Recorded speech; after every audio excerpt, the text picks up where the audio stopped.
इस लेक्चर में हम फाइनेंशियल एक्शन टास्क फोर्स के बारे में पढ़ेंगे। इसे शॉर्टकट में FATF भी बोला जाता है। ये बहुत बार न्यूज़ में रहती है, इसलिए इम्पोर्टेंट हो जाती है हमारे लिए पढ़ना। ये क्या है FATF? ये एक इंटर गवर्नमेंटल बॉडी है। इंटर गवर्नमेंटल का मतलब है इसे गवर्नमेंट मिलके बनाया है। गवर्नमेंट ने, बहुत सारी कंट्रीज़ की गवर्नमेंट ने मिलके, कितने सदस्य हैं इसके देखेंगे अभी। ये कब एस्टेब्लिश की थी, इसकी स्थापना की थी जी 1989 में एस्टेब्लिश किया था। किसने? ये इनिशिएटिव है G7 कंट्रीज़ का। G7 क्या है? G7 कंट्रीज़ ने इसे 1989 में बनाया। ये G7 कंट्रीज बोलते हैं जी। अमेरिका, USA, कनाडा, जापान और जी UK, फ्रांस, इटली और जर्मनी। ये 7 कंट्रीज इस G7 के मेंबर है जी। इस ग्रुप को बोलते हैं G7। तो इन्होंने इसे बनाया था 1989 में। अब इसका काम क्या है FATF का? ये पॉलिसी मेकिंग बॉडी है। क्या पॉलिसी मेकिंग बॉडी है? जो भी नेशनल गवर्नमेंट है, जो भी इसके पार्ट है, मेंबर है, उनको क्या है, कहती है कि आप रूल्स रेगुलेशन बनाओ, ताकि क्या है, मनी लॉन्ड्रिंग, टेरर फाइनेंसिंग वगैरह को रोका जाए। अभी इसके बारे में पूरा डिटेल से पढ़ेंगे। FATF का सेक्रेटरीट कहाँ पे, हेडक्वार्टर कहाँ पे इसका? FATF का हेडक्वार्टर है जी, जो OECD का हेडक्वार्टर है ना, पेरिस में। OECD क्या है? Organization for economic cooperation and development, एक ऑर्गेनाइजेशन है जी, संस्था। इसका हेडक्वार्टर कहाँ? मुख्यालय पेरिस में है। उसी के हेडक्वार्टर में FATF का हेडक्वार्टर है, सेक्रेटेरिएट है FATF का। इसके रोल्स एंड फंक्शन देखते हैं क्या है। रोल्स एंड फंक्शन क्या है जी इसके? ये जब इनिशियली एस्टेब्लिश की थी, स्थापना की थी, तो इसका रोल सिर्फ क्या था? To examine and develop measures to combat money laundering. सिर्फ मनी लॉन्ड्रिंग का मतलब जान लो जी आप, ब्लैक मनी है, काला धन। ठीक है, एक प्लेस से दूसरे प्लेस में, एक कंट्री से दूसरे कंट्री में लोग क्या है, धन भेज देते हैं, टैक्स वगैरह भरते नहीं है, और इलीगल तरीके से जो क्या है, मनी, धन कमाया जाता है, उसे बोलते हैं मनी लॉन्ड्रिंग करना, भेजना एक कंट्री से दूसरे में।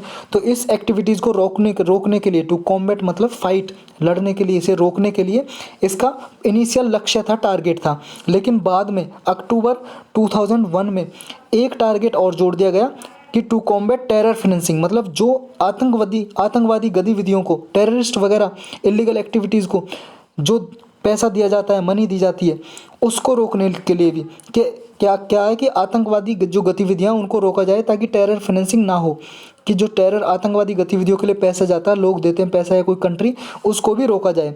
तो इसका सेकंड टारगेट क्या है? To combat terror financing.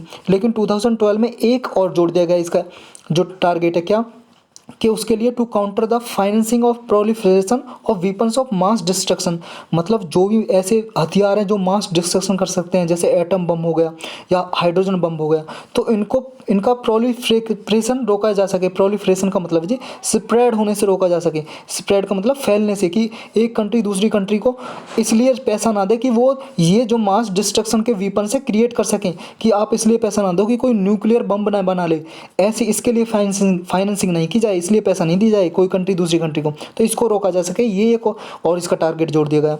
अब इसकी कंपोजिशन पढ़ते हैं। कंपोजिशन में क्या है जी? FATF के करंटली 37 मेंबर हैं, और इसके 2 रीजनल ऑर्गेनाइजेशन हैं। इसके 37 सदस्य हैं, जो क्या है कि representing major financial centres in all parts of globe, मतलब सारे पार्ट्स में फाइनेंशियल सेंटर को रिप्रेजेंट करता है। और इसके बहुत सारे ऑब्जर्वर और एसोसिएट मेंबर भी हैं। ऑब्जर्वर एसोसिएट मेंबर वो होते हैं जो फुल मेंबर नहीं होते। ये क्या है, वोटिंग वगैरह नहीं कर सकता अगर FATF का कोई डिसीजन होता है तो। अब इसमें एक ब्लैक लिस्ट है और एक ग्रे लिस्ट है, इसकी 2 लिस्ट हैं। इसे ब्लैक लिस्ट, ग्रे लिस्ट क्या है जी? ब्लैक लिस्ट को नॉन कोऑपरेटिव कंट्रीज भी बोला जाता है, या टेरिटरीज। ब्लैक लिस्ट को, इसमें उन कंट्रियों को रख दिया जाता है, मान लो कोई कंट्री टेरर फंडिंग करती है, मनी लॉन्ड्रिंग एक्टिविटीज़ करती है और कोई स्टेप नहीं लेती है, तो उन कंट्रियों को ब्लैक लिस्ट में डाल दिया जाता है। और इसे ब्लैक लिस्ट को रेगुलरली रिवाइज किया जाता है। अगर ऐड भी किया जा सकता है, किसी कंट्री को डिलीट भी किया जा सकता है। अगर मान लो किसी कंट्री ने स्टेप ले लिए टेरर फंडिंग को रोकने के लिए, मनी लॉन्ड्रिंग को रोकने के लिए, लॉ कानून बना दिया और रोक दिया, किसी को उसकी कंट्री से कोई ऐसा पैसा नहीं जा रहा है, ना काला धन क्रिएट हो रहा है, ब्लैक मनी, ना मनी लॉन्ड्रिंग हो रही है, मतलब ना टेरर फंडिंग हो रही है, तो उसे डिलीट भी कर दिया जाता है, इस लिस्ट से हटा दिया जाता है।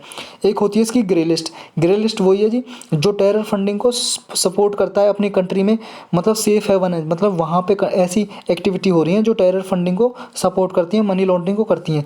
मतलब बात ये, दोनों का लक्ष्य ये जी, पहले अगर मान लो वार्निंग दी जाती है, पहले ग्रे लिस्ट में डाला जाता है। जैसे अभी पाकिस्तान को ग्रे लिस्ट में डाला हुआ है कि वहाँ से टेरर फाइनेंसिंग होती है। पाकिस्तान को फिर वार्निंग दी जाती है, कुछ टाइम दिया जाता है कि आप इन एक्टिविटीज़ को रोको, तो तब तक आप ग्रे लिस्ट में हो। मतलब अगर नहीं रोकोगे तो फिर वार्निंग दी जाती है, कुछ महीने का टाइम दिया जाता है, नहीं रोकते तो उसे ब्लैक लिस्ट में डाल देते हैं। ब्लैक लिस्ट में डालने का मतलब है कोई भी कंट्री उसे फाइनेंस नहीं देगी, पैसा नहीं देगी, कोई इंटरनेशनल गवर्नमेंट नहीं देगी पैसा। तो यही आगे लिखा है जी। अगर कोई ग्रे लिस्ट में है तो उसका मतलब क्या है कि कोई भी इकोनॉमिक सैंक्शंस लग जाते हैं उस पर, मतलब प्रतिबंध लग जाते हैं जी, कि आईएमएफ जो है उसे पैसा नहीं देगा, world bank ADB Asian development bank उसे लोन नहीं देगा, कर्ज नहीं देगा किसी कंट्री को। और क्या है, इसे लोन लेने में प्रॉब्लम होगी सबसे, आईएमएफ से, वर्ल्ड बैंक से, एडीबी से या अदर कंट्री किसी और कंट्री से लेगा। और क्या है, इंटरनेशनल ट्रेड उसकी रिडक्शन हो जाएगी, अंतर्राष्ट्रीय व्यापार जो होता है उसका वो रिड्यूस हो जाएगा, कम हो जाएगा। और इंटरनेशनल बॉयकॉट मतलब कि जितने भी अंतर्राष्ट्रीय संस्था वगैरह सब उसे बॉयकॉट करेंगे, बहिष्कार करेंगे उसका। तो ये सारे नुकसान होते हैं ब्लैक लिस्ट और ग्रे लिस्ट में डालने का, समझे। अब आपके मन में सवाल चल रहा होगा कि इंडिया इसका मेंबर है क्या। उसका जवाब है यस, इंडिया इसका मेंबर है FATF का। तो ये आपको याद रखना है, FATF का इंडिया मेंबर है। तो इस लेक्चर में सिर्फ इतना ही था। अब मिलेंगे किसी और लेक्चर में किसी और टॉपिक के साथ, तब तक के लिए इंतज़ार।